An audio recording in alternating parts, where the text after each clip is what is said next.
সংগ্রামী সাথে বন্ধু আমার বক্তব্য দেওয়ার কিছু নেই। বক্তব্য দিলে আমাদের প্রান্তীয় নেতৃবৃন্দ সংগ্রামী সাথে বন্ধু আমার যাকে বেশি ভালোবাসা যায় তার কাছে কখনো কিছু বলা যায় না। তাই আমার প্রান্তীয় অভিভাবক জননেত্রী শেখ হাসিনার বিশ্বস্ত মেম্বার, জননেত্রী শেখ হাসিনার শ্রেষ্ঠ আবিষ্কার, বাংলাদেশ গণপ্রজাতন্ত্রী বাংলাদেশ সরকারের মাননীয় স্বরাষ্ট্রমন্ত্রী, আজকে আপনাকে পেয়েছি। মাননীয় মন্ত্রী 2010 সালের নির্বাচনের প্রচারণা উপলক্ষে আপনার সান্নিধ্য পেয়েছিলাম। মাননীয় মন্ত্রী আজকে 2016 সাল অনেক পথ আপনার সঙ্গে অতিক্রম করেছি।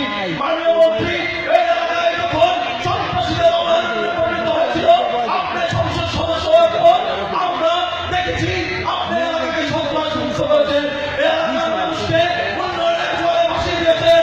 মাননীয় মন্ত্রী আমি অনেক কষ্ট করে আজকে ছাত্রলীগ এই ঢাকা পলিটেকনিক ইনস্টিটিউটের সভাপতি হয়েছি।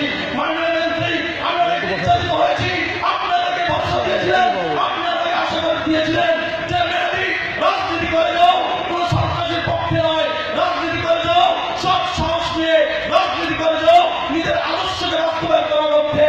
মাননীয় মন্ত্রী আমি আপনার সেই কথা দিয়েছেন দেখেছি, আপনি আমাকে সেই উপহার দিয়েছেন। আজকে ঢাকা পলিটেকনিকের হাজার হাজার ছাত্রদের ভালোবাসা পেয়েছে। মাননীয় মন্ত্রী আপনার কাছে কিন্তু অন্যায়। মাননীয় মন্ত্রী আমি আজকে আপনাকে কথা দিচ্ছি, আগামী নির্বাচনে, আগামী 19 সালের নির্বাচনে 2008 সালের 29 ডিসেম্বরে যেমন আপনার পাশে দেখেছি, 2013 সালের নির্বাচনে যেমন আপনার পাশে দেখেছি, আজকে এই হাজার হাজার ছাত্র জনতার কাছে আমি শপথ করে বলতে চাই 2019 সালের নির্বাচনে ঢাকা পলিটেকনিক ছাত্রলীগ অতীতের ন্যায় আপনার সাথে সমগ্র আন্দোলন চলতে থাকবে ইনশাআল্লাহ। মাননীয় মন্ত্রী বলার অনেক কিছু ছিল, আপনার সময় অনেক সংকীর্ণ, তাই অনেক কিছু বললাম না।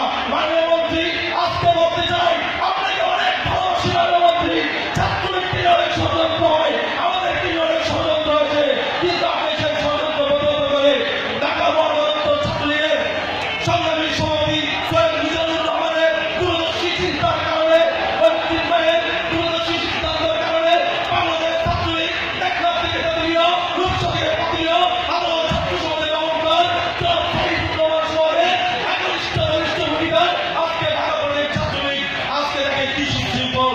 মাননীয় মন্ত্রী আপনাকে আজকে কথা দিচ্ছি, এই ঢাকা পলিটেকনিক সাইফুল নদীর নেতৃত্বে যদি আছে দীর্ঘ 40 বছরে ঢাকা পলিটেকনিক এত বড় ভূখণ্ডের মধ্যে থেকে করে নাই। মাননীয় মন্ত্রী আমরা বলতে চাই সমগ্র ষড়যন্ত্র প্রতিহত করে এই টেকনাফ নয়, আপনার এই নির্বাচনী আসলে কোন সন্ত্রাস, কোন জঙ্গিবাদ, কোন আয়াতের স্থান হবে না। মাননীয় মন্ত্রী আপনার নিজের জীবন বলে দিল। মাননীয় মন্ত্রী সংগ্রামী সাথী সমাবেশ আজকে এখন এই অনুষ্ঠান পরিচালনা